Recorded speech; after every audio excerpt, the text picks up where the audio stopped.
Expansion से related कुछ थोड़े से मुख्तलिफ से न्यूमेरिकल्स। ये न्यूमेरिकल्स पास्ट ईयर्स में पेपर्स में पूछे भी जा चुके हैं और भारत हमें इस तरह के न्यूमेरिकल्स की भी प्रैक्टिस होनी चाहिए है। लेकिन इन न्यूमेरिकल्स में दो तरह के न्यूमेरिकल्स मैं सिर्फ इस वक्त लीनियर एक्सपेंशन की आपसे बात करूंगा और उसके बाद फिर हम वॉल्यूमेट्रिक एक्सपेंशन पे आएंगे। तो लीनियर एक्सपेंशन में इस तरह से हमारे पास दो तरह के न्यूमेरिकल्स आते हैं, ठीक है। सबसे पहली तरह इस टाइप ऑफ न्यूमेरिकल्स में जो हम अभी स्टार्ट करने के लिए जा रहे हैं उसमें सबसे पहली टाइप कह लीजिए या केस 1 कह लीजिए, ठीक है। तो उसमें आपको बताया जाएगा कि two materials of unequal diameters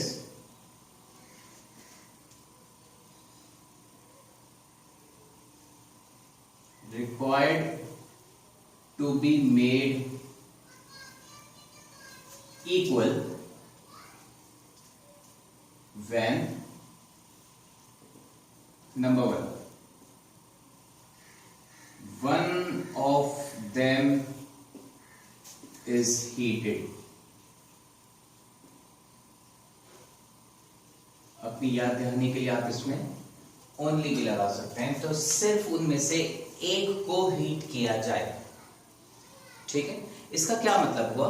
इसका मतलब ये हुआ कि मिसाल के तौर पे ये दो मटेरियल आपको किसी भी शेप में दिए जा सकते हैं, ठीक है, जिसमें उनके डायमीटर्स हैं। मिसाल के तौर पे ये सिलेंडर भी हो सकता है, मिसाल के तौर पे ये एक मेटालिक स्फीयर भी हो सकता है, मिसाल के तौर पे ये दो मटेरियल्स में से एक रिंग भी हो सकता है, एक metallic sheet drilled with a hole भी हो सकती है। So it can be anything. जो क्वेश्चंस पूछे जाते हैं उनमें ज्यादातर ये चार चीजें होती हैं। या तो आपको मेटालिक सिलेंडर दिया जाएगा, या तो आपको मेटालिक स्फीयर दिया जाएगा, या तो आपको एक मेटालिक रिंग दिया जाएगा, या फिर आपको एक मेटालिक प्लेट बताई जाएगी जिसके अंदर एक होल ड्रिल हुआ होगा, ठीक है। सिनेरियो कुछ भी हो सकता है, बट कीवर्ड्स क्या है?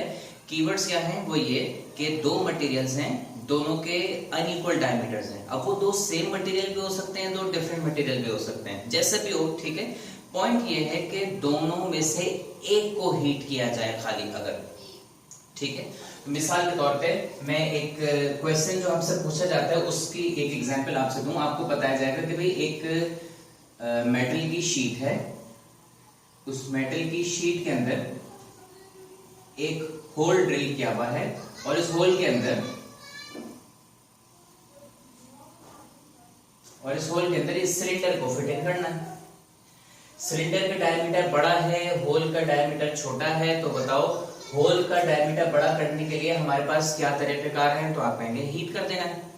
हीट करेंगे, हम ये रीजन जानते हैं, हमने पढ़ा है कि जब हम हीट करते हैं तो ये मेटालिक शीट हमारी एक्सपेंड करेगी।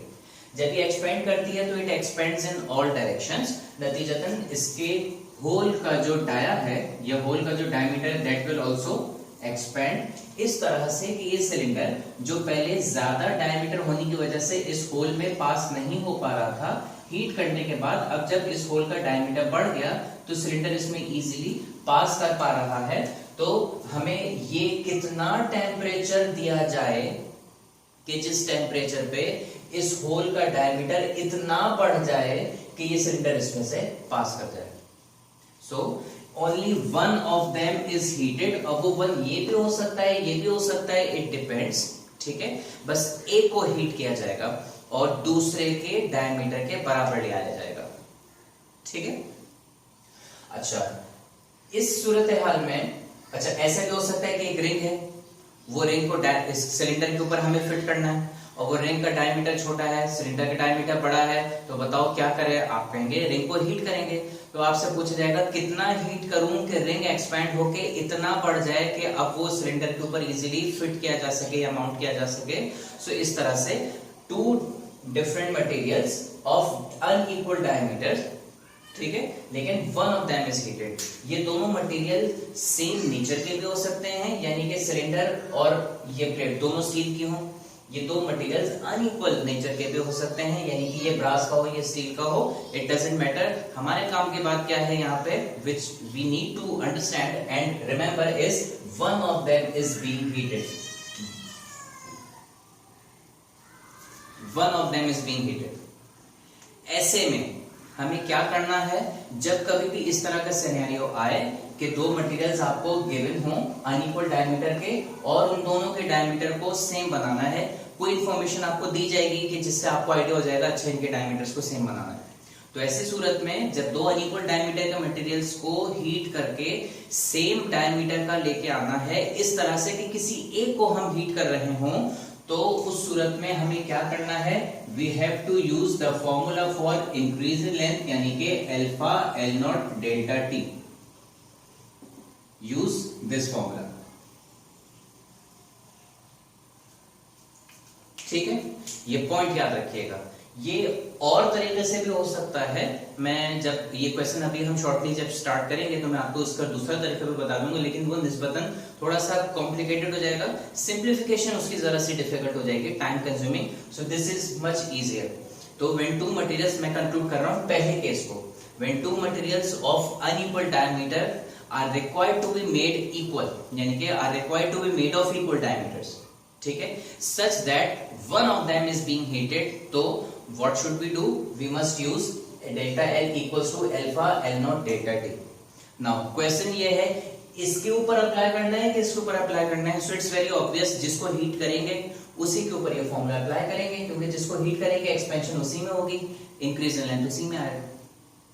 ठीक है, दूसरा केस जो इसमें बन सकता है वो ये कि both of them are being heated, तो बोथ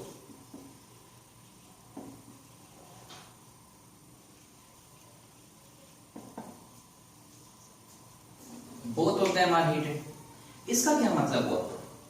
इसका मतलब ये हुआ कि इनिशियली समझे कि ये एग्जांपल हम लेते हैं कि ये हमारे पास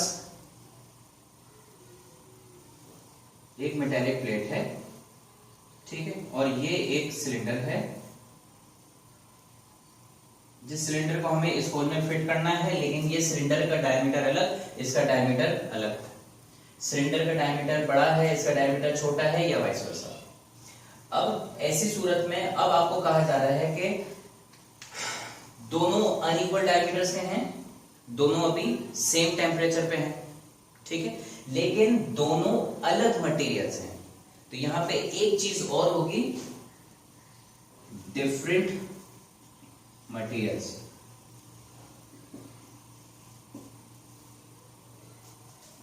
मटेरियल नहीं है, मटेरियल्स, यानी कि nature of the materials will be different. यहां पे डिफरेंट भी हो सकता है, सेम भी हो सकता है, हमें कोई फर्क नहीं पड़ेगा, हमें अप्लाई तो एक ही के ऊपर करना है।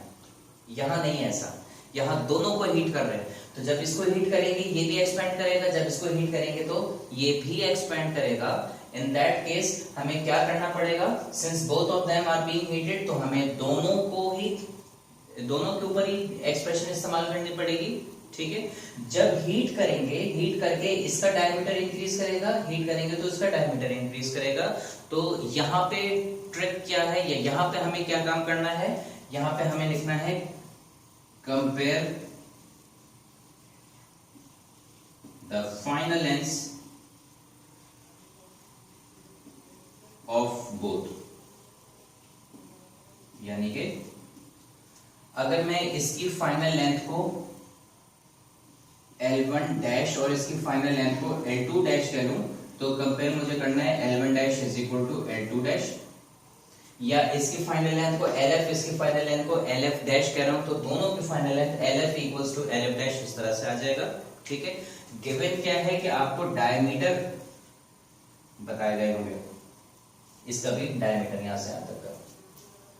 ठीक है, अब इसकी लॉजिक क्या है, लॉजिक यहां तो हमें चलो समझ में आती है बात, इसको हीट किया जा रहा है, इसको आपने चेंज इन लेंथ किया, आपने एक्सप्रेशन अप्लाई कर दी।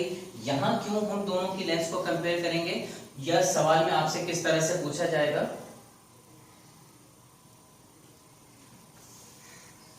यहां क्यों दोनों की लेंथ को कंपेयर करेंगे, या सवाल में आपसे कैसे पूछा जाएगा, उसमें हम ये कहते हैं कि जब दोनों अलग अलग मटेरियल के, नेचर ऑफ मटेरियल दोनों के अलग है, मिसाल के तौर पे एक ब्रास है तो एक स्टील है, ये एक स्टील है तो दूसरा ब्रास है, ठीक है, लेकिन जिसका ज्यादा डायमीटर होगा उसका coefficient of linear expansion value में कम, यानी कि उसकी एक्सपेंशन कम, और जिसका डायमीटर कम होगा उसकी कोफिशिएंट ऑफ लीनियर एक्सपेंशन की वैल्यू ज्यादा बताई जाएगी। ये जब हम सवाल करेंगे तो आपको आइडिया हो जाएगा कि आप इसमें ऐसे ही देखेंगे, ठीक है। Anyways that's not important right now. अभी जो हम इसकी लॉजिक समझना चाह रहे हैं वो ये है कि ये अलग नेचर का है मटेरियल, ये अलग नेचर का मटेरियल है, दोनों को जब हीट करेंगे तो सेम टेम्परेचर पे दोनों अलग अलग वैल्यूज पे एक्सपेंड करेंगे, यानी कि एक में एक्सपेंशन कम और दूसरे में एक्सपेंशन ज्यादा होगी।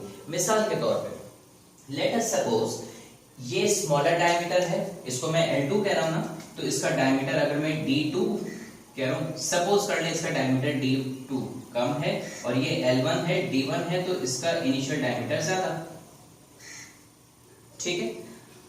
सपोज अच्छा ये लेट से कि ये स्टील का बना हुआ है और ये ब्रास का बना हुआ है, यानी कि ये स्टील और ये ब्रास, एग्जाम्पल के तौर पे मैं ले रहा हूं, it can B of any material.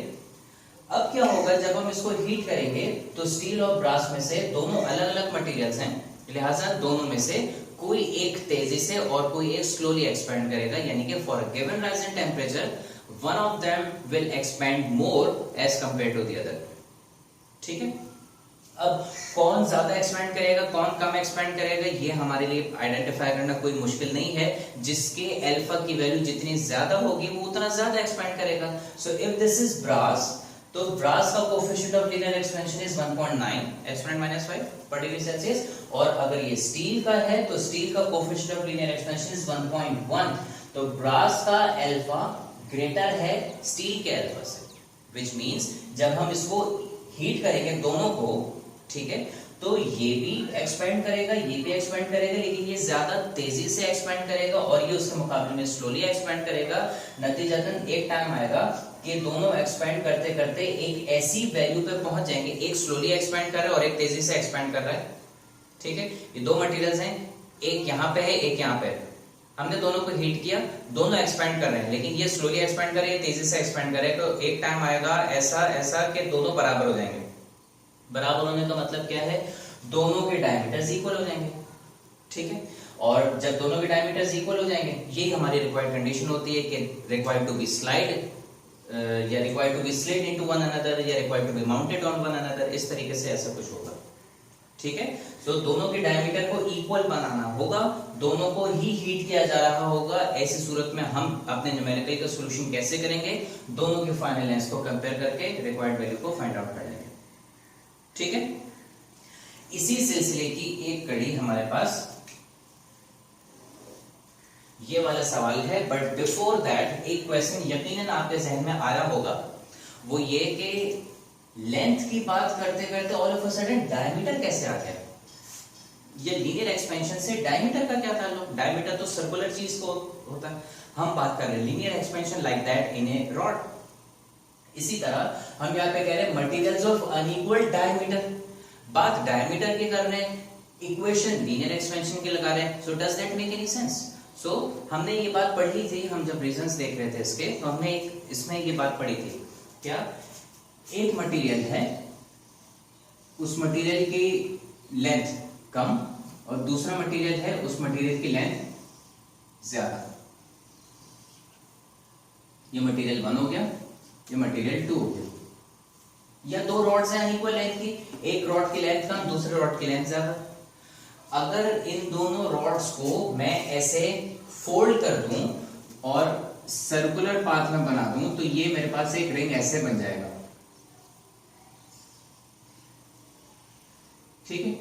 Let's say ये वो जॉइंट है, इस सिरे को जब हमने इस सिरे से जोड़ दिया तो इसका जब ये रिंग बना, छोटा रिंग बना, जब बड़ी लेंथ को हम मोड़ेंगे या घुमाएंगे तो इसका बड़ा सर्कल बनेगा।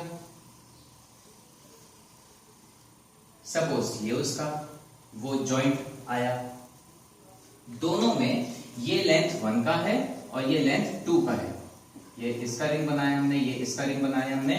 क्या फर्क आपको नजर आया? जो फर्क हमें क्लियरली नजर आ रहा है, छोटी लेंथ से छोटा रिंग, बड़ी लेंथ से बड़ा रिंग हमें मिला, यानी कि बड़ा रिंग का मतलब क्या है? बड़ा साइज का सर्कल यानी कि बड़े डायमीटर का सर्कल। छोटी लेंथ से बना छोटा रिंग यानी कि छोटे डायमीटर का सर्कल। तो जिसकी लेंथ कम थी उसका डायमीटर भी कम आया, जिसकी लेंथ ज्यादा थी उसका डायमीटर भी ज्यादा आया। हम दोनों को कंपेयर इसलिए कर रहे हैं क्योंकि जब डायमीटर की बात करते हैं तो it is also measured linearly.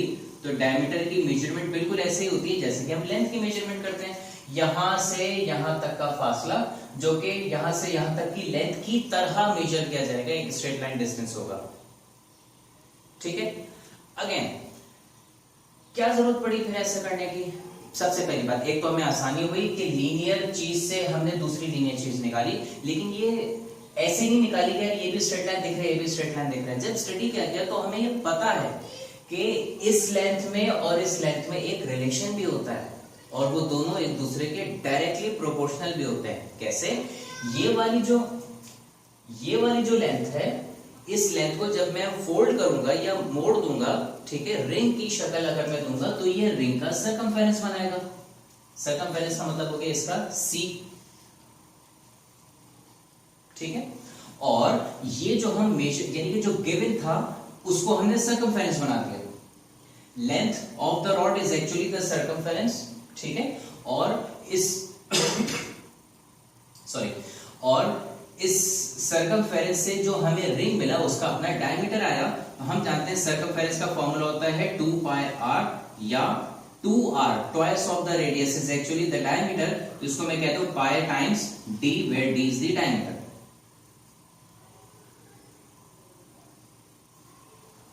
ठीक है, अब इस d को हम ये देख सकते हैं कि circumference is directly proportional to diameter of the ring. क्योंकि पाई इज अ कांस्टेंट है तो इक्वल टू और कांस्टेंट की जगह पे हम प्रोपोर्शनैलिटी लगा सकते हैं, यानी कि जितना ज्यादा सर्कमफेरेंस होगा उसका डायरेक्टली प्रोपोर्शनल डायमीटर बनता है। Greater the increase in length circumference in our case, greater will be the increase in diameter. ठीक है, smaller the increase in length, smaller will be the increase in diameter of the ring या diameter of the circle. So this is why, क्योंकि length से circumference हम बना देते हैं, ठीक है, और उस सर्कमफेरेंस से हमें सर्कल मिलेगा और सर्कल से हमें रिंग मिलेगा, रिंग से हमें डायमीटर मिलेगा। तो हम लेंथ से सर्कमफेरेंस और सर्कमफेरेंस से हम डायमीटर बना रहे हैं। So both of them are directly related according to the mathematical relation between them. So we can easily compare length as the diameter, या we can easily consider length as the diameter या diameter as the length oppositely। diameter को, क्योंकि हमें cylinder दिया हुआ है, whole दिया हुआ है, इनके डायमीटर है, ठीक है, तो इनके डायमीटर से हमने क्या, इनकी लेंथ बनाई।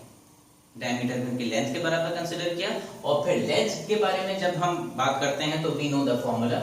ये एक फॉर्मूला है, ये दूसरा फॉर्मूला है, ये तीसरा फॉर्मूला है, ठीक है। So now, having said that, now we must start the type of questions which we are actually discussing today is सबसे पहले जो कराची बोर्ड के 2002 के प्री इंजीनियरिंग के पेपर में आया था, ठीक है। अच्छा जी, आपको कह रहे हैं कि एक सिलेंडर है जिसका डायमीटर है 1 सेंटीमीटर का, 1 सेंटीमीटर डायमीटर सिलेंडर है जिसका इनिशियल टेम्परेचर 30 डिग्री सेंटीग्रेड है, and this cylinder is to be slid into a hole in steel plate। ऐसी ही कुछ सूरत हाल में लग रही है।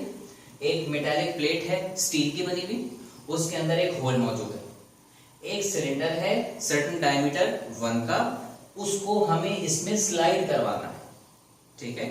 उसको स्लाइड करवाने के लिए हमने कहा कि the hole has a diameter of 0.997 क्या आइडिया हुआ कि सिलेंडर तो 1 सेंटीमीटर और होल उससे कम 0.997 सेंटीमीटर का। इसका मतलब ये है कि सिलेंडर को जब हम होल में स्लाइड करने की कोशिश करेंगे तो बड़ा होने की वजह से वो उस होल में से पास नहीं हो सकेगा, ठीक है। अब हमें क्या करना है, to what temperature must the plate be heated. Plate को कितने टेम्परेचर पे हीट करें कि ये एक्सपेंड कर जाए। ये एक्सपेंड करेगी तो होल भी एक्सपेंड करेगा। आखिर कितना टेम्परेचर दें कि ये होल इतना एक्सपेंड कर जाए कि अब सिलेंडर हमारा उसमें से स्लाइड करना शुरू कर दे। This is what we are required to find, ठीक है। अभी ये कुछ टेम्परेचर के ऊपर है 30, और इस टेम्परेचर से हमें कितना टेम्परेचर बढ़ाना पड़ेगा, what will be the final temperature at which this hole will expand to such an extent that this cylinder is now sliding या is can now slide into the plate. तो हमने सबसे पहले न्यूमेरिकल करने के लिए मैंने आपको शुरू में बात बताई थी कि न्यूमेरिकल करने के लिए 2 स्टेप्स।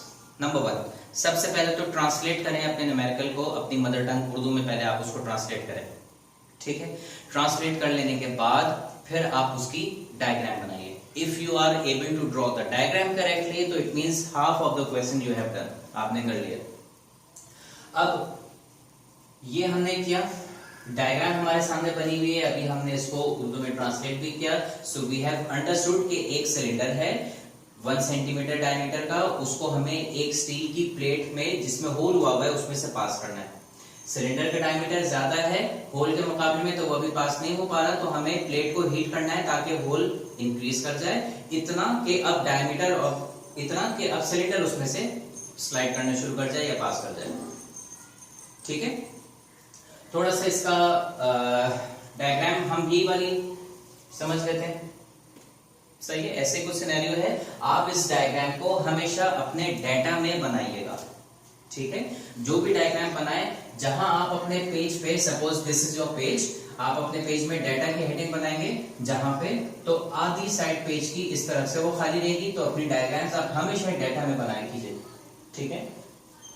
ओके, अब जरा हम इसका डाटा कंप्लीट करते हैं और डाटा कंप्लीट करने के बाद फिर जरा इसको सॉल्व करते हैं। अच्छा जी, हमें जहां बात आएगी डायमीटर की, अब यहां से हम बड़े इजीली जहां डायमीटर की बात आएगी, इसका मतलब हम जानते हैं वहां पे एक्चुअली डायमीटर नहीं बल्कि लेंथ की बात हो रही है, तो मैं डायमीटर को लेंथ के सिंबल से शो करूंगा। तो diameter of cylinder, cylinder 2 materials है, एक सिलेंडर है और एक स्टील प्लेट है, ठीक है। तो सिलेंडर पहला मटेरियल है, तो इसकी लेंथ को मैं L1 कह देता हूं, L1। अच्छा, आप चाहें तो लिख सकते हैं कि diameter of cylinder colon L1 is equal to this, which is a good practice, ठीक है। अच्छा, दैट इज 1.00 सेंटीमीटर, यानी कि 1 सेंटीमीटर ही हो गया। एट 30 डिग्री सेंटीग्रेड ये टेम्परेचर है हमारा 30 डिग्री सेंटीग्रेड। मैं यहां पे सिलेंडर मेंशन कर देता हूं ताकि हमें, ये इनिशियल लेंथ है सिलेंडर की, ठीक है। Okay, temperature T1, temperature of the cylinder कह दीजिए। The hole has a is to be slid into a hole in steel plate. दूसरे नंबर पे तस्करा क्या गया, स्टील की प्लेट का, और उस होल का डायमीटर 0.99970 बताया गया, तो ये दूसरी लेंथ हो जाएगी स्टील या होल इन स्टील प्लेट। उसकी लेंथ को हमने L2 कह दिया क्योंकि हमें सेकंड नंबर पे इसका जिक्र किया गया, तो L2 हम ले लेते हैं 0.99970 सेंटीमीटर। फिर दोनों का टेम्परेचर 30 डिग्री सेंटीग्रेड है, तो दोनों अभी initially T1 temperature 30 degree centigrade पे मौजूद है। To what temperature must the plate be heated, अब आपको जो पूछा जा रहा है आपसे, that is to what temperature must the plate be heated, plate को किस टेम्परेचर पे हीट करना चाहिए है, यानी कि फाइनल टेम्परेचर। सिर्फ प्लेट को हीट किया जा रहा है, तो हमारे हिसाब से ये केस 1 है, और केस 1 अगर बना है तो उसको हमें सॉल्व कैसे करना है, ये सिंपल एक फॉर्मूले से सॉल्व होने वाला है, delta L equals to alpha L nought delta T, ठीक है। ओके, एक चीज जो हमें यहाँ मजीद काम में आएगी यकीनन, वो ये है कि हम जब डेल्टा L के एक्सप्रेशन लगाएंगे तो अल्फा पता होना चाहिए, क्योंकि हीट स्टील प्लेट को किया जा रहा है, तो अल्फा भी स्टील प्लेट का ही लिखा जाएगा। स्टील का alpha is how much, 1.1 exponent -5 पर डिग्री सेल्सियस। तो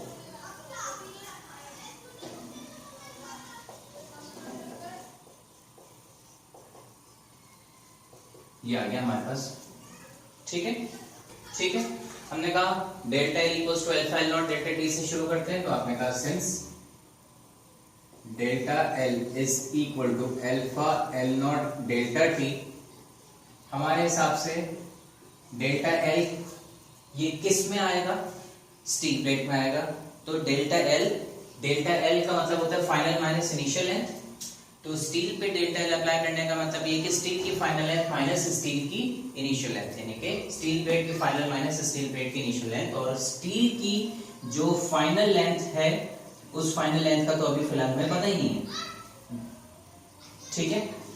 लेकिन अगर स्टील की इनिशियल लेंथ को हम L2 कह रहे हैं तो उसकी फाइनल लेंथ को L2 डैश कह सकते हैं, सही है, ओके। तो फिलहाल मैं सिर्फ लिख रहा हूं, मुझे अभी आइडिया नहीं है, लेकिन मैं लिख रहा हूं अभी खाली कि जो समझ आ रहा है उतना तो काम करते हैं अभी। अल्फा फॉर स्टील ये हो गया हमारे पास L not initial length of the steel plate, steel plate की इनिशियल लेंथ L2 और डेल्टा टी हमारे पास एज इट इज। नाउ एक चीज जो हमें यहाँ पे ये समझ आनी चाहिए है कि ये final length of steel plate क्या होगी। हमारा टारगेट क्या है, हमारा टारगेट ये है कि ये सिलेंडर इसमें स्लाइड कर जाए। सिलेंडर स्लाइड करने का मतलब ये है कि सिलेंडर इस रिंग में से या होल में से पास कर जाए, यानी कि एटलीस्ट इस होल का डायमीटर इतना हो जाए कि वो सिलेंडर के डायमीटर के बराबर हो जाए, सो दैट ये उसमें से पास कर जाए। तो final length of the hole या final diameter of the hole क्या डिजायर्ड है, equal to that of the cylinder. तो ये जो L2 डैश हमें नजर आ रहा है, हम यहां पे लिख सकते हैं कि since L2 dash is equal to L1, क्यों, because the final length of the hole is desired to be equal to that of the cylinder. इसका डायमीटर और इसका डायमीटर बराबर बनाने जब भी तो स्लाइड करेंगे, तो हमें final length of the steel plate actually मालूम है कि उसको सिलेंडर के बराबर हो जाना चाहिए। सिलेंडर का कितना टेम्परेचर या लेंथ आपको बताई गई है 1 सेंटीमीटर, तो ये हमने कहा कि final length of the hole should be equal to that of the cylinder. इतना हीट करने की इसके बराबर आ जाए। तो अब मैं इसको यहाँ पे इक्वल कर रहा हूं, तो L2 डैश की जगह इसकी वैल्यू पुट कर दी, this is L1 minus L2 equal to alpha L2 delta T. एक अच्छी प्रैक्टिस ये है कि वैल्यूज उस वक्त पुट करें जब पूरी इक्वेशन आपकी रिड्यूस हो जाए, जिसकी वैल्यू निकालनी है पहले उसको एक तरफ कर लीजिए और बाकी सारी एक्स्ट्रा टर्म्स को इक्वल टू के दूसरी तरफ भेज दीजिए। जब आपके पास इक्वेशन उस फॉर्म में आ जाए कि जो चाहिए वो इक्वल टू के एक तरफ और उसके अलावा बाकी सारी चीजें इक्वल टू के दूसरी तरफ, तो फिर वैल्यूज पुट किया करें, तो जरा सिंप्लीफिकेशन इजी हो जाती है। इसी गर्ज से मैं ये कर रहा हूं कि ये जो डेल्टा टी मुझे चाहिए है, इसके साथ अल्फा L2 मल्टीप्लाई है, उसको मैं इधर जाके डिवाइड करा देता हूं। तो ये अल्फा L2 को मैंने यहां से भेज दिया, डिवाइडेड बाय ये यहां पे आ गया। अब मैं इसकी वैल्यू सब्स्टिट्यूट करा देता हूं, delta T is equal to, मुझे डेल्टा टी नहीं चाहिए एक्चुअली T2 चाहिए, but we know it's T2 minus T1। तो we are going on the right way. L1 is 1 minus L2 is 0.997, L1 is 1, L2 is 0.997 divided by alpha, that is 1.1 exponent minus 5, L2 which is 0.997,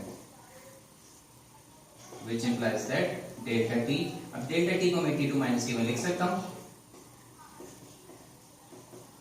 ठीक है।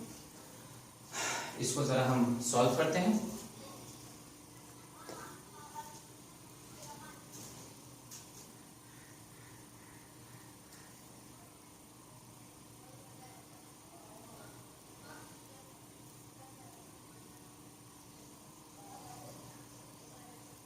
ठीक है, इसको जरा हम solve करते हैं। तो ये 1 माइनस 0.997 का मतलब तो 0.000 और एक जीरो और हो जाएगा 3 के साथ, पॉइंट के बाद 4 जीरो मल्टीप्लाई 3, सॉरी 4 जीरो उसके बाद फिर 3। अब यहाँ पे हम एक्सपोनेंट्स को अलग और कोफिशिएंट्स को अलग सॉल्व करते हैं। तो 1.1 मल्टीप्लाई बाय 0.997, 1.1 मल्टीप्लाई बाय 0.997 की वैल्यू बन जाएगी 1.09967 एक्सपोनेंट माइनस 5, ठीक है। T2 माइनस, अब T1 हमें बताया गया था 30, और यहां हम क्या कर रहे हैं, यहां हम ये कर रहे हैं कि 0.0003 को हम डिवाइड कराएंगे कोफिशिएंट 1.09967 से, तो ये हमारे पास वैल्यू बन जाएगी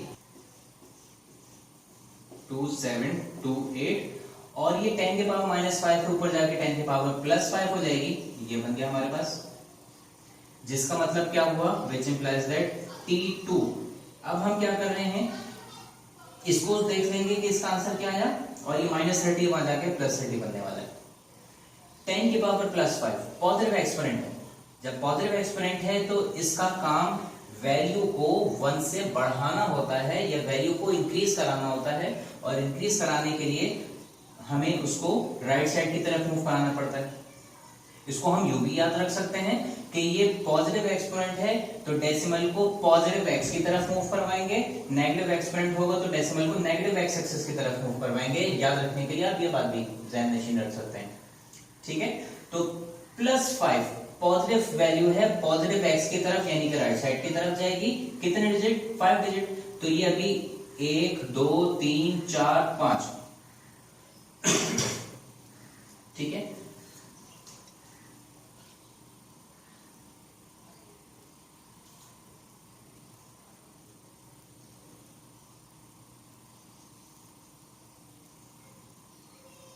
एक गलती मुझसे हुई, वो गलती ये हुई कि 0.997 का आंसर 4 0 नहीं 3 0, इस हिसाब से ये एक डेसिमल यहां पे कम हो जाएगा, ठीक है। ओके, तो अब ये 5 डेसिमल हमने इसको यहां पे मूव करवाया, तो 1 2 3 4 5 27.28, और माइनस का 30 उधर जाके प्लस का 30 बन जाएगा, तो ये फाइनल वैल्यू हमारे पास therefore T2 is equal to what? Okay, तो ये +30 इधर जाके इसमें ऐड हो जाएगा, और हमारे पास फाइनल आंसर बन जाएगा 57.28 डिग्री सेंटीग्रेड। That's it. अब फाइनली आप इसका रिजल्ट लिख सकते हैं। रिजल्ट में आपसे कहा गया था कि भाई to what temperature must the plate be heated, तो आप लिख सकते हैं कि the plate must be heated at 57.28 degree centigrade, या the required temperature is found to be 57.28 degree centigrade.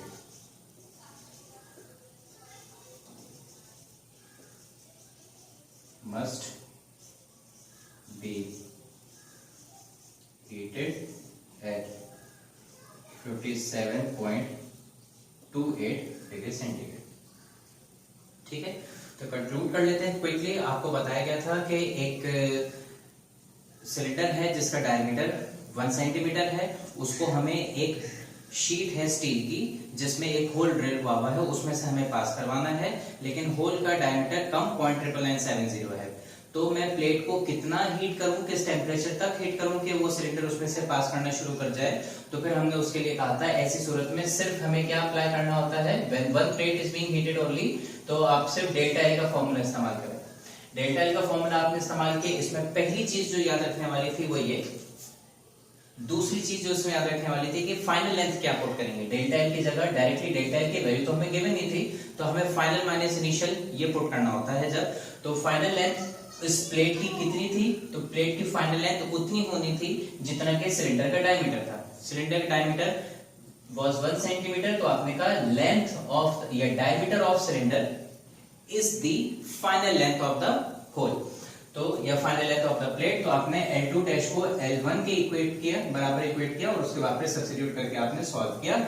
यहां सिंप्लीफिकेशन में 1.997 का आंसर 0.0003 बना, ठीक है, और उसके बाद फिर बाकी आपने 1.1 को 0.997 से मल्टीप्लाई किया, यहाँ आंसर्स बने, एक्सपोनेंट को आपने अप्लाई कर दिया, -30 था उधर जाके +30 हो गया, सिंप्लीफाई किया answer, and finally result. Okay, तो ये क्वेश्चन हमारे सामने लिखा हुआ है, सो let us read it out. ये कराची बोर्ड के 2005 के एनुअल पेपर में पूछा गया था। आपसे कह रहे हैं इसमें a brass ring of 20 centimetre diameter is to be mounted on a metal rod of 20.02 centimeter diameter at 20 degree centigrade. To what temperature should the ring be heated? तो सबसे पहला स्टेप, जरा इसको हम ट्रांसलेट करते हैं उर्दू में। आपसे कह रहे हैं a brass ring of 20 centimetre diameter, एक ब्रास का रिंग होगा, मैं इसकी डायग्राम यहां बना देता हूं। एक ब्रास का रिंग है जिसका डायमीटर आपको बताएंगे 20 सेंटीमीटर, ठीक है। Is to be mounted on a metal rod of 20.02 centimetre, इसको हमें एक मेटल रॉड पे माउंट करना है। Let this be the metal rod,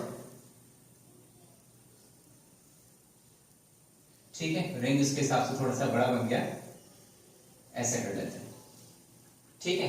तो इस रिंग को हमें मेटल रॉड के ऊपर ऐसे इसके ऊपर माउंट करना है, ऐसे रखना है इसके ऊपर। तो मेटल रॉड का डायमीटर गिवन है और आपको बताया गया है कि that is at 20 degree centigrade, ठीक है। To what temperature should the ring be heated, ring को कितना टेम्परेचर दिया जाए या कितने टेम्परेचर तक हीट किया जाए कि रिंग जब एक्सपेंड करे, हमने बताया कि जब ये एक्सपेंड करेगा तो रिंग लेंथ इसकी एक्सीड करती है तो रिंग का डायमीटर एक्सीड कर जाएगा। तो जब ये रिंग एक्सपेंड करेगा तो कितना हम उसको हीट करें, कितने टेम्परेचर तक हीट करें कि ये इतना एक्सपेंड हो जाए कि इस रॉड के ऊपर माउंट हो जाए, इस रॉड के ऊपर रखा जा सके, ठीक है। तो इट्स अ सिमिलर क्वेश्चन जो कि हमने प्रीवियसली सॉल्व किया है। उसमें भी दो मटेरियल थे, इसमें भी दो मटेरियल है। वहां पे आपको दो मटेरियल जो गिवन थे, एक सिलेंडर और एक प्लेट था। यहाँ पे आपको दो मटेरियल जो गिवन है वो एक रिंग और एक रॉड है, ठीक है। अच्छा, वहां आपको बताया गया था दोनों का अनइक्वल डायमीटर है, यहाँ पे भी आपको बताया गया दोनों का अनइक्वल डायमीटर है। वहां कहा गया था कि सिर्फ एक को हीट किया गया है, प्लेट को, इतना कि उसका रिंग एक्सपेंड कर गया है। तो आपको यहाँ पे भी बताया गया है कि रिंग को हम एक्सपेंड करेंगे, इसको रिंग को हम हीट करेंगे, एक ही मटेरियल को हीट करेंगे, रॉड को हीट नहीं कर रहे, रिंग को हीट करेंगे। कितना हीट करेंगे कि वो एक्सपेंड करके इस तक आ जाए, जैसा हमें वहां कहा था कि कितना हम इसको हीट करें कि ये सिलेंडर इसमें स्लाइड कर जाए। यहाँ कह रहे हैं कितने हीट करें कि ये रिंग उस पर माउंट हो जाए, एक ही बात है, ठीक है। So it's very similar. हम यहाँ पे भी क्या देखेंगे, आप यहाँ पे भी डाटा अपना बनाएंगे बिल्कुल similar to what we have solved previously. Brass करेंगे। अब पहले नंबर पे आपको ब्रास का जिक्र किया गया है तो आप ब्रास की लेंथ को L1 दे दीजिए, ठीक है। 20 सेंटीमीटर डायमीटर, और मेरे ख्याल से इसको आप खुद से ट्राई, चल मैं इसको ब्रास की initial length L1, this is 20 centimetre diameter mounted on a metal rod of metal rod, जिसको मेटल का जिक्र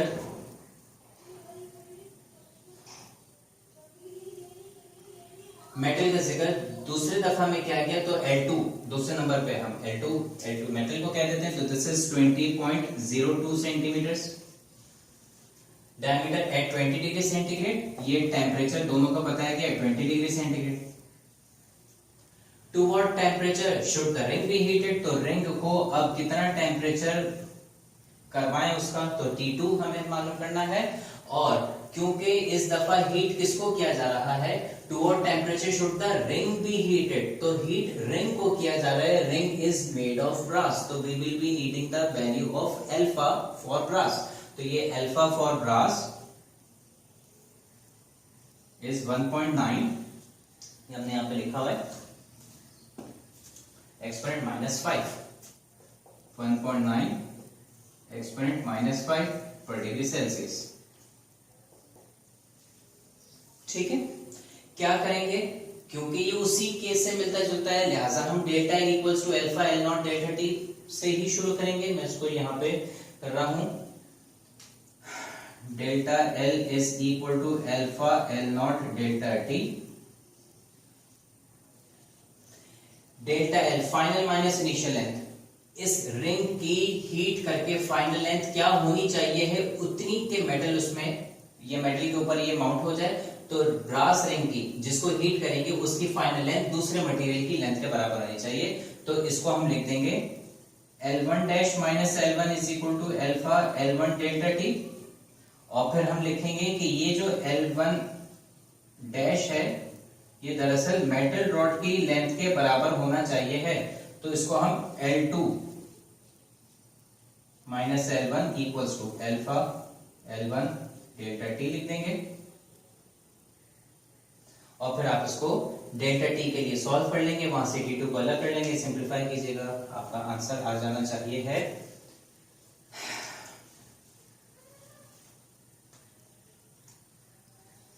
इसका आंसर आना चाहिए 72.6 डिग्री सेंटीग्रेड। तो मैं यहां पे आंसर लिख रहा हूं।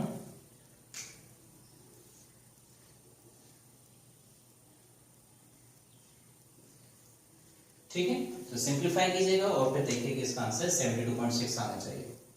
Okay, so let us now move on to another question. Okay, so let us now start with the second type of numerical, और उस टाइप ऑफ न्यूमेरिकल जिसमें हमने कहा था कि दो ऑब्जेक्ट्स को अनइक्वल डायमीटर के, उनके डायमीटर्स हमको सेम बनाने होते हैं, लेकिन पहले की कंडीशन थी कि सिर्फ एक को ही हीट किया जा रहा है। अब हम शुरू करने जा रहे हैं सेकंड टाइप ऑफ क्वेश्चन जिसमें दोनों मेटल्स को या दोनों मटेरियल्स को हीट किया जाएगा। सो let us first read out the question. ये कराची बोर्ड के 1989 में जो फिजिक्स का पेपर हुआ था, ये उस पास पेपर का क्वेश्चन है एनुअल का। आपको कह रहे हैं कि an iron ball has a diameter of 5 centimeters and is 0.01 millimeter too large to pass through a hole in a brass plate when the ball and the plate are at a temperature of 30 degrees Celsius. At what temperature, same for the ball and the plate, will the ball just pass through the hole? पहला step, translate करते हैं इस question को उर्दू में, आपसे कह रहे हैं, और उसके साथ साथ फिर हम इसका डेटा भी बनाते रहेंगे।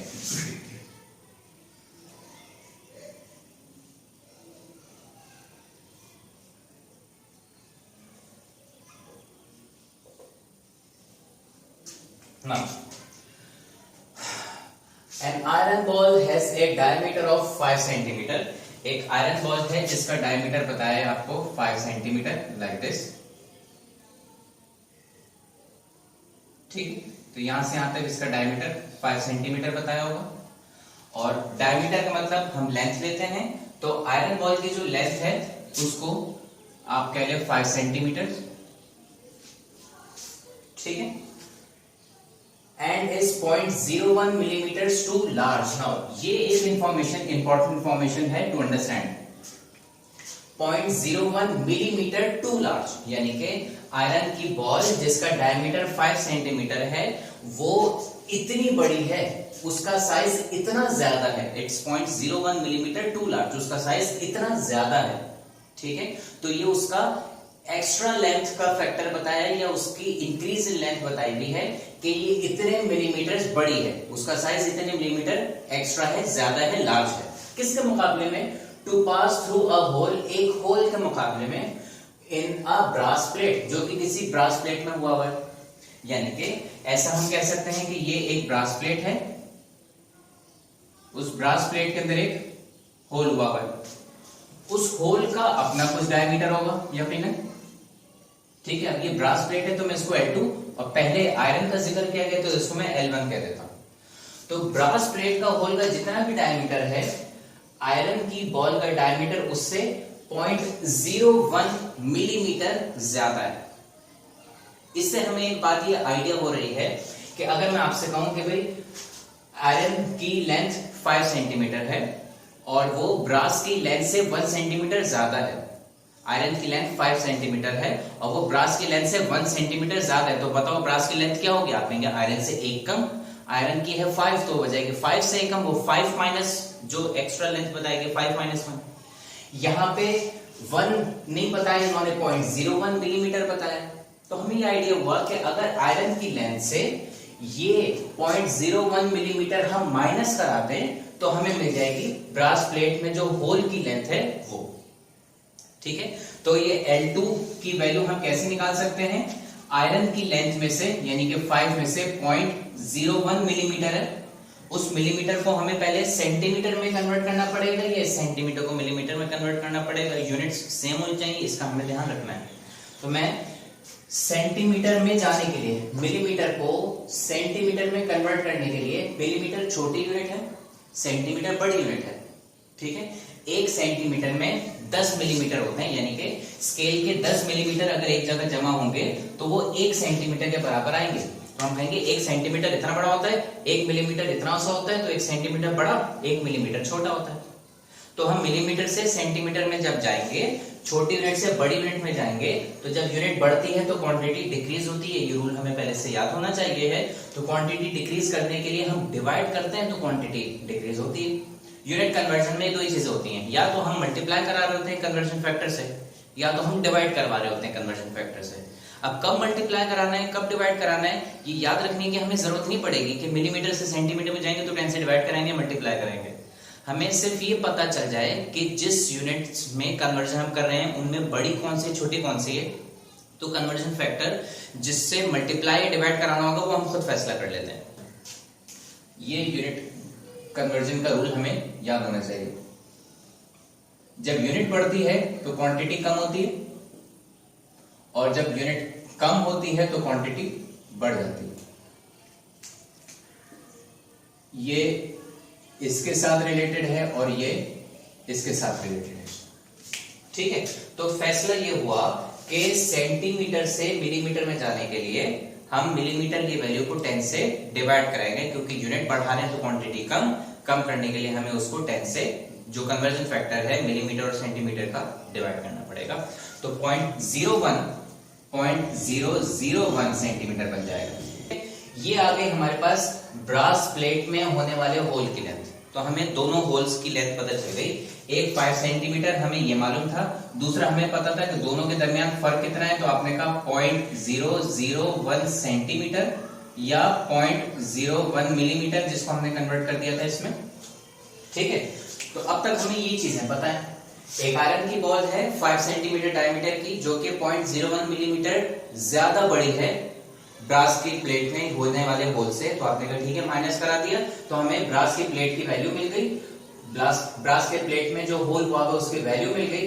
When the ball and the plate are at the temperature of 30 degree centigrade. दोनों का टेम्परेचर हमें बताया गया है 30 डिग्री सेंटीग्रेड, ठीक है। अब at what temperature same for the ball and the plate. अब क्या टेम्परेचर हो जो दोनों के लिए बराबर हो, यानी कि आयरन की बॉल का भी वही टेम्परेचर हो और जो ब्रास की प्लेट है उसका भी वही टेम्परेचर हो। तो ब्रास की प्लेट का भी टेम्परेचर बढ़ाना है इसका मतलब, और आयरन की बॉल का भी टेम्परेचर बढ़ाना है इसका मतलब। तो यहां से हमें ये पता चला temperature same for the ball and the plate.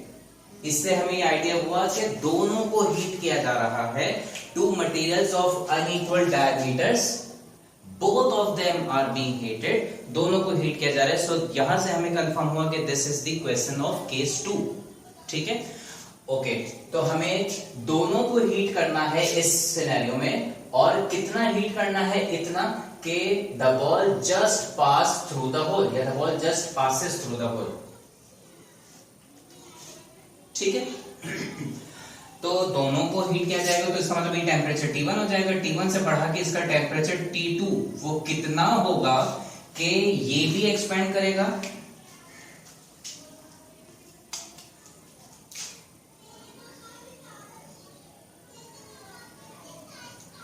और कि ये भी एक्सपेंड करेगा और ये भी एक्सपेंड करेगा, लेकिन एक्सपेंड करते करते ये इतना एक टेम्परेचर आ जाएगा कि दोनों की एक्सपेंशन से दोनों के साइजेस बराबर हो जाएंगे और ये बॉल इस प्लेट में पास कर जाएगी।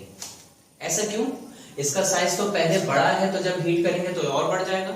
इसका साइज छोटा है, तो हीट करने पे भारत इतना बड़ा तो नहीं होना चाहिए। तो आंसर इज बिल्कुल दोनों के साइजेस इक्वल हो जाएंगे। और दो ये बात दुरुस्त है कि इसका साइज इनिशियली ज्यादा है, तो हीट करने के बाद इसका साइज और ज्यादा हो जाएगा, लेकिन दोनों अलग अलग मटेरियल्स हैं, एक आयरन और एक ब्रास, दोनों के सेम टेम्परेचर पे या सेम टेम्परेचर डिफरेंस पे एक्सपेंड करने की एबिलिटी भी अलग अलग है। किसी एक की कम, किसी एक की ज्यादा होगी। तो आयरन और ब्रास में ब्रास ज्यादा एक्सपेंड करता है बनिस्बत आयरन के। कैसे मालूम? इनके अल्फा की वैल्यू से। आयरन का जो अल्फा है आपको यहाँ इन्होंने बताया है 1.2, ठीक है, और ब्रास का अल्फा 1.9 हमें मालूम है। तो इसका मतलब है कि अगर आयरन 1.2 बढ़ेगा एक टेम्परेचर पे, तो उस टेम्परेचर तक ब्रास 1.9 बढ़ चुका होगा। तो दोनों बढ़ रहे हैं, आयरन और ब्रास समझे कि ऐसे इस लेवल के ऊपर हैं। अब आपने टेम्परेचर दिया, ये भी बढ़ेगा, ये भी बढ़ेगा, लेकिन क्योंकि ब्रास का एक्सपेंशन ज्यादा है, लिहाजा ब्रास ज्यादा तेजी से बढ़ेगा और फिर एक वक्त आएगा कि दोनों इक्वल हो जाएंगे, ठीक है। तो इनिशियली जब दोनों सेम टेम्परेचर पे अलग अलग साइजेस के थे, हीट करने पे ब्रास ज्यादा तेजी से फैलेगा, आयरन उसके मुकाबले में स्लोली फैलेगा। तो एक वक्त आएगा कि ब्रास क्विकली आयरन की लेंथ के बराबर आ जाएगा और फिर ये बॉल उसमें से पास करना शुरू कर जाएगी। ठीक है, सो दिस इज द क्वेश्चन जिसको हमें सॉल्व करना है। हम पहले इसका डाटा बनाते हैं और हमें ये याद होना चाहिए कि when both materials are being heated, तो हमने इसमें क्या बात लिखी थी, दोनों की लेंथ को इक्वेट करा दीजिए, दोनों की फाइनल लेंथ को इक्वेट करा दीजिए। एंड इफ यू रिमेंबर, तो हमने लिखा था L1 dash is equal to L2 dash, ये आपका स्टार्टिंग पॉइंट होना चाहिए। ठीक है, अच्छा तो पहले जरा हम डाटा अपना मुकम्मल करते हैं। आपको कह रहे हैं iron ball has a diameter, अब डायमीटर ऑफ या लेंथ ऑफ आयरन, अब ये इनिशियल लेंथ है, इसको मैं L1 कह देता हूं क्योंकि पहले जिक्र आयरन का किया गया तो मैंने इसको L1 का नाम दे दिया। This is 5 centimetre. ठीक है, और इंक्रीज या difference between iron and brass, इसको अगर हम डेल्टा L कहें तो ये इन्होंने कहा है 0.01 mm। इससे हमें इनिशियल, अब ये इनिशियल लेंथ हम डेटा में भी लिख सकते हैं, ये इनिशियल लेंथ हम अपने सॉल्यूशन में भी लिख सकते हैं। ठीक है, ये difference between iron and brass ये इन्होंने बता दिया, डेल्टा L इक्वल्स टू 0.01, ये इनिशियल डिफरेंस है। आगे तो दोनों को बराबर ही हो जाना है टू पास थ्रू, तो हमारा ये इनिशियल डिफरेंस है। आप चाहें तो लिख सकते हैं initial difference between iron and brass. ठीक है, मेरे पास जगह कम है इसलिए मैं इसको ऐसा ही छोड़ रहा हूं। When the ball and plate are at a temperature of 30 degree centigrade, तो आप यहाँ पे लिख सकते हैं इनिशियल टेम्परेचर को हम T1 कहते हैं, this is 30 degree centigrade. At what temperature same for the ball and the plate will the ball just pass through the hole? Ball just passes through the hole का मतलब ये है कि final length दोनों की बराबर होंगी। ठीक है, तो ये एक इंफॉर्मेशन हम लिख सकते हैं, L1 dash is equal to L2 dash. ये क्या है, ये हम सॉल्यूशन में इसको बता सकते हैं। फिलहाल रिक्वायर्ड में आ जाइए।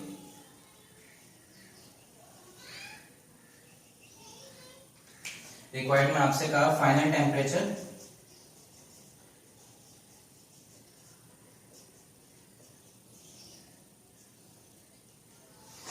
ये तफसीलात जरूरी नहीं है कि आप बताएं, मैं इसलिए बता रहा हूं क्योंकि हमारे पास काफी सारे सिंबल्स हो गए हैं, तो मुझे ये याद रहे कि मैं किस सिंबल को क्या नाम असाइन कर रहा हूं या किस काम के लिए मैंने ये सिंबल L1, किसको मैंने डेल्टा L, किसको T1 L1 dash L2 dash कहा है। अपनी याद दिलाने के लिए मैंने ये लिख दिया, it's a good practice. But if you feel confident enough कि मुझे याद रहेगा ये, तो you don't need to write them. ठीक है, सॉल्यूशन के ऊपर आते हैं।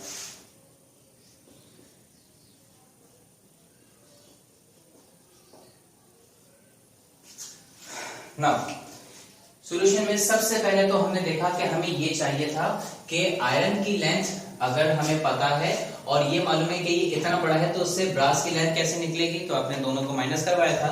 तो सबसे पहले मैं for initial length of brass plate या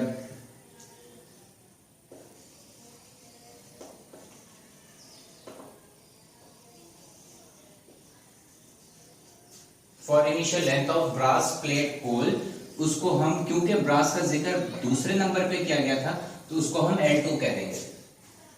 ठीक है, तो हम ये जानते हैं कि सिंस आयरन की लेंथ, या ये आपको लिखा हुआ डेल्टा L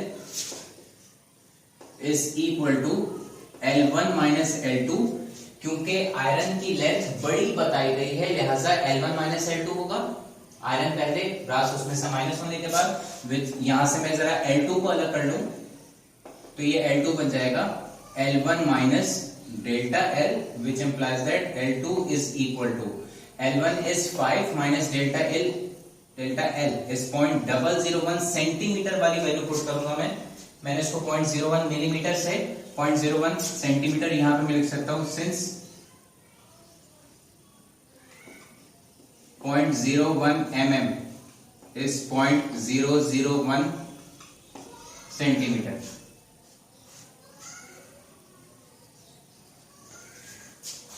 तो ये हमारे पास L2 की वैल्यू आ गई कितना, 4.999 centimetre. This is the value for initial length of the hole in the brass plate. अब फाइनली हमने क्या कहा था, स्टार्ट कहां से करेंगे? चलो ये तो जो हमें प्रीरेक्विजिट्स थे हमने मालूम कर लिए। सॉल्यूशन का आगाज कहां से करेंगे? ठीक है, तो हम यहां पे लिख लेते हैं कि सिंस, अभी हमें मालूम क्या करना है, फॉर फाइनल टेम्परेचर। अब हम जो काम करेंगे that will be for final temperature, तो ये हमने लिख दिया फाइनल टेम्परेचर T2 या 42 डायरेक्ट भी लिख सकते हैं, इसलिए कि यहां पे आप बता चुके हैं फाइनल टेम्परेचर T2, तो दोबारा लिखने की जरूरत नहीं है। शुरू का सेंटेंस, ये शुरू का मैथमेटिकल इक्वेशन क्या बनेगी शुरू की, L1 dash equal to L2 dash. तो आपने कहा सिंस ये the ball passes through the hole, ball passes through the hole, इसका मतलब है कि दोनों की लेंथ बराबर हो जाएंगी, therefore final length of iron ball is equal to final length of brass plate hole, यानी कि L1 dash is equal to L2 dash. सही है। आपको ये चीजें अगर इजीली समझ आती हैं तो बहुत अच्छी बात है, आप ये डायरेक्टली भी कर सकते हैं, यानी कि ये सेंटेंस लिखने के बाद डायरेक्ट ये लिख दीजिए, ठीक है, okay. L1 dash is the final length for iron ball. किसी भी मेटल की फाइनल लेंथ की जो इक्वेशन होती है that is L0 into 1 plus alpha delta T, where L0 is the initial length of that material, alpha is the coefficient of linear expansion for that material, and delta T is the change in temperature for that very material. तो हम यहाँ पे L1 dash iron ball की अगर बात करेंगे तो यहाँ final length of iron ball, L2 dash हम अगर फाइनल लेंथ ऑफ ब्रास की बात करेंगे तो यहाँ पे फाइनल लेंथ की इक्वेशन फॉर ब्रास प्लेट वो लिखी जाएगी, ठीक है। तो ये लिख लेते हैं, इसकी initial length which is L1 into 1 plus alpha delta T। Alpha इसका आयरन का है तो अल्फा फॉर आयरन, जिसको हमने यहाँ पे मेंशन करना हम भूल गए, एनीवेज कोई मसला नहीं है, ये गिवन ही है तो you can write them any time. L2 dash is L2 into 1 plus alpha delta T। Iron की फाइनल लेंथ के लिए अल्फा भी आयरन वाला आना चाहिए और ब्रास की फाइनल लेंथ के लिए अल्फा भी ब्रास वाला आना चाहिए, जो हमें गिवन में दिया गया है, ठीक है। अब हमें इनकी वैल्यू सब्स्टिट्यूट करनी है, लेकिन बिफोर दैट मैं थोड़ा सा इसको सिंप्लीफाई करना चाहूंगा ताकि मुझे थोड़ी सी आसानी हो जाए। हम डायरेक्टली इस तरह वैल्यू सब्स्टिट्यूट कर तो सकते हैं, लेकिन ये वैल्यू सब्स्टिट्यूट करने में सिंप्लीफिकेशन थोड़ी सी मुश्किल हो जाएगी, तो मैं इसको थोड़ा सा इक्वेशन को रिड्यूस करके आसान फॉर्म में लेके आ जाऊं, देन हम फिर इसमें वैल्यू सब्स्टिट्यूट। जरा इसको हम एक्सपेंड करें तो ये L1 plus alpha for iron L1 delta T। हम ये भी कर सकते हैं कि जब डेटा में मैंने तो इसको गिवन में नहीं मेंशन किया, अगर आप गिवन में मेंशन करें तो अल्फा फॉर आयरन, आयरन के लिए आपने सफिक्स 1 लगाया तो अल्फा फॉर आयरन को आप अल्फा 1 भी लिख सकते हैं, अल्फा 2 ब्रास के लिए हो जाएगा, एक ही बात है, ठीक है, बल्कि वो थोड़ा और इजी भी लग सकता है आपको। तो ये बन जाएगा L2 plus alpha L2 delta T alpha for brass. सही है। अच्छा, हमें क्या निकालना है, हमें डेल्टा T के जरिए T2 निकालना है, तो डेल्टा T अलग करेंगे तो उसमें से T2 फाइनली हम इसको सेपरेट कर सकते हैं। तो डेल्टा T वाली टर्म्स को हम एक तरफ ले जाते हैं, इसको मैं ले जाता हूं इस तरफ और L2 को मैं ले आता हूं इस तरफ, ठीक है। तो this will be L1 minus L2 equal to alpha L2 delta T alpha for brass minus, ये प्लस का है तो वहां जाके माइनस का हो जाएगा, ये alpha for iron, L1 delta T, ठीक है। L1 minus L2 is delta L, और डेल्टा L आपको कितना बताया गया था 0.01 मिलीमीटर। आप ये भी लिख सकते हैं, नहीं तो आप ये भी लिख सकते हैं L1 की जगह L1 की वैल्यू विच इज 5, L2 की जगह L2 की वैल्यू विच इज 4.999, माइनस करा दें फिर वही आंसर आ जाएगा 0.001 सेंटीमीटर, ठीक है। तो इट्स अप टू यू, जो आपको इजी लगे। मैं इसमें अब वैल्यू सब्स्टिट्यूट कराऊंगा। L1 which is 5 minus L2 which is 4.999 equal to alpha for brass, brass का अल्फा है 1.9 एक्सपोनेंट माइनस 5, और L2 is 4.999 delta T minus alpha for iron which is 1.2 exponent minus 5 multiply by L1 which was 5 multiply by delta T।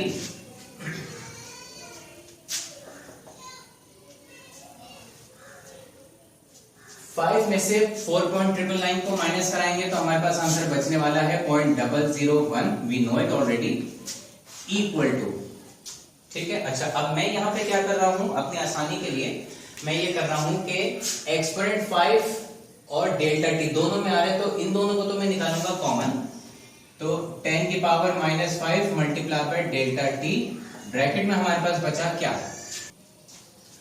1.9 multiply by 4.99, इसका answer हमारे पास आ जाएगा 9.4981 minus 1.2 multiply by 5 का answer आ जाता है 6। तो ये हमारे पास वैल्यू बन जाएगी 0.001 इक्वल टू 9.4981 माइनस 6 का मतलब हो जाएगा 3.4981 इंटू 10 की power minus 5 into delta T as it is. हमें डेल्टा टी को अलग करना है, तो डेल्टा टी को अलग करने के लिए ये दोनों इसके साथ मल्टीप्लाई हो रहे हैं, यहाँ आके डिवाइड हो जाएंगे, तो this will be 0.001 divided by 3.4981 exponent minus 5 equal to delta T. ये बन जाएगा हमारे पास, कोफिशिएंट्स को आपस में एक दूसरे के साथ डिवाइड करेंगे, so this will be 0.001 divided by 3.4981, इसका आंसर बनता है 0.00028, 0.0002858 इंटू 10 की पावर माइनस 5 है डिनोमिनेटर में, जब ऊपर जाता है तो 10 की पावर प्लस 5 बन जाएगी equal to delta T. Delta T का मतलब है T2 माइनस T1, तो ये बन जाएगा हमारे पास क्या, 5 डिजिट हम इधर मूव करवा देंगे, तो ये बन जाएगा 28.58 equal to T2 minus T1, और T1 इन्होंने आपको बताया है 30 डिग्री सेंटीग्रेड, तो ये बन जाएगा 30, which implies that T2 is equal to 30 को इधर भेज दीजिए, तो ये 28.58 प्लस 30 बन जाएगा, जिसका मतलब हो जाएगा कितना, 58.58 डिग्री सेंटीग्रेड। रिजल्ट लिख देंगे। आपसे क्या कहा था, at what temperature, same for the ball and the plate, तो हम कहेंगे thus the required temperature is found to be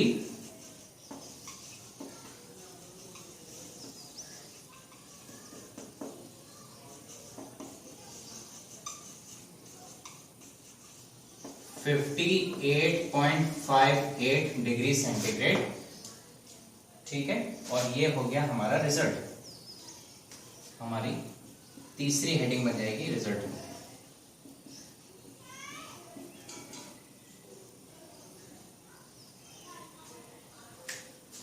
so this is it, ये हमारे पास न्यूमेरिकल था जिसमें दो मटेरियल अनइक्वल डायमीटर के जब एक साथ हीट किए जाते हैं तो शुरुआत का हमारे पास पॉइंट क्या होता है कैलकुलेशन स्टार्ट करने का, कंपेयर द फाइनल लेंथ्स, क्योंकि वो दोनों इक्वल होती हैं।